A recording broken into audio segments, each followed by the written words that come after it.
दोस्तों, जैसे कि आप सभी लोग जानते होंगे, सर्वाइवल ऑफ द फिटेस्ट की थ्योरी मतलब जो जितना फिट है वो एंड तक सर्वाइव करे। धरती पे अभी सबसे इंटेलिजेंट जीव अगर कोई है तो वो है ह्यूमन।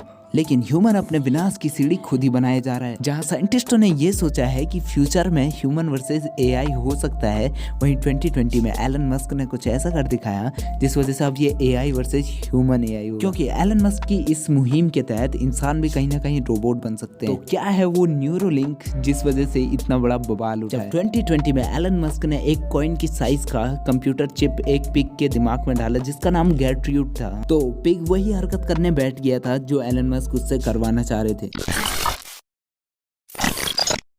दोस्तों, न्यूरोलिंक असल में कोई ज़्यादा कॉम्प्लिकेटेड चीज़ है ही नहीं। अगर आप लोगों को पता होगा कि हमारा ब्रेन वर्क करता है न्यूरॉन्स पे। जब न्यूरॉन सिग्नल भेजते हैं ब्रेन को तब वो उस हिसाब से रिस्पॉन्ड करता है। बॉडी से ये सिग्नल आते हैं हमारे स्पाइनल कॉर्ड के थ्रू ब्रेन में एंटर होते हैं। तो अब सवाल ये उठता है कि न्यूरोलिंक असल में है क्या? तो न्यूरोलिंक एक ऐसा डिवाइस है जो तुम्हारे न्यूरॉन्स को रीड करने के बाद प्रिडिक्ट करता है कि तुम्हारा नेक्स्ट मोशन क्या होगा। यानी तुम खाना खाने वाले हो, सोने वाले हो या फिर क्या करने वाले हो। जैसे कि अगर तुम अपना राइट आर्म हिलाते हो तो न्यूरॉन्स को एक पर्टिकुलर टाइप का सिग्नल भेजता है ब्रेन को, जिसकी मदद से ब्रेन को पता लगता है कि अब आर्म हिलाना है। और ये एक ऐसा डिवाइस है जिसकी मदद से तुम बाहर कमांड भी दे सकते हो और साथ ही साथ तुमको भी कोई कमांड दे सकता है।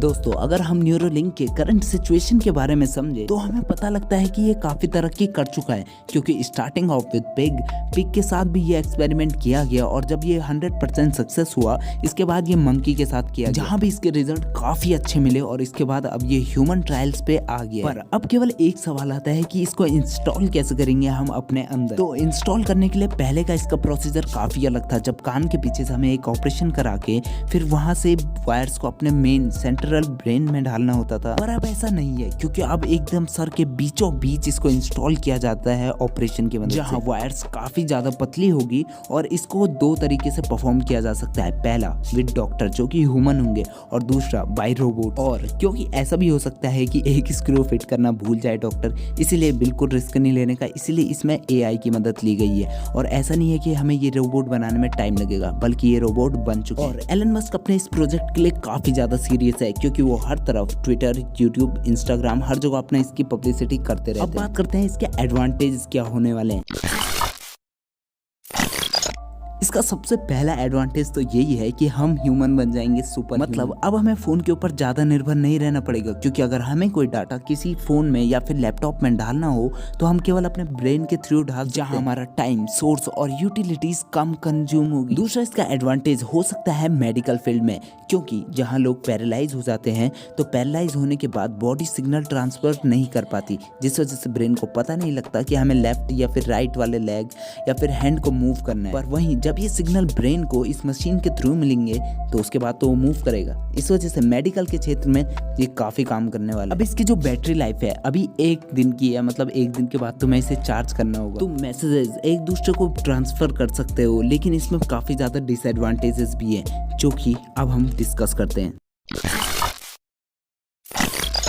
दोस्तों, इसके एडवांटेजेस से ज्यादा डिसएडवांटेजेस हो सकते हैं। अब ऐसा मैं क्यों कह रहा हूँ, इसके पीछे काफी बड़े रीजंस है। जैसे कि रीजन नंबर 1, हर कोई अच्छी चीज या फिर जो ऐसे एवोल्यूशनरी चीज होती है उसमें कहीं ना कहीं साइड इफेक्ट होते हैं। और जहां तक अभी तक हम डिवाइसेस के बारे में बात करें तो चाहे कितना ही अच्छा इकोसिस्टम यूआई हो, वो फिर भी हैक हो जाते हैं। तो क्या हम ऐसा नहीं सोच सकते हैं कि अगर ये डिवाइस हैक हो गए तो हम किसी भी ह्यूमन से मर्डर करवा सकते हैं? दूसरा इसका डिसएडवांटेज ये है कि आदमी अब वर्क करना छोड़ देगा। जहां उसको फोन यूज करने के लिए अपने हाथ का यूज करना पड़ रहा था, अब वो सब उसके दिमाग के थ्रू हो जा रहा है, मतलब बैठे बैठे। तीसरा जो सबसे इंपॉर्टेंट फैक्टर है वो ये हो सकता है कि नौकरियां कम हो जाए, अनएम्प्लॉयमेंट, भुखमरी, ऐसी चीजें आ सकती है। और गलती से एआई हमसे ज्यादा एडवांस हो गए तो फिर तो दुनिया खत्म है। तो खैर, ये था मेरा एक्सप्लेनेशन न्यूरोलिंक के बारे में। शायद ही इतना बड़ा एक्सप्लेनेशन किसी और ने दिया हो। तो वीडियो अगर तुमने पूरी देखी है तो लाइक जरूर करना और चैनल को सब्सक्राइब करके घंटी जरूर दबाना।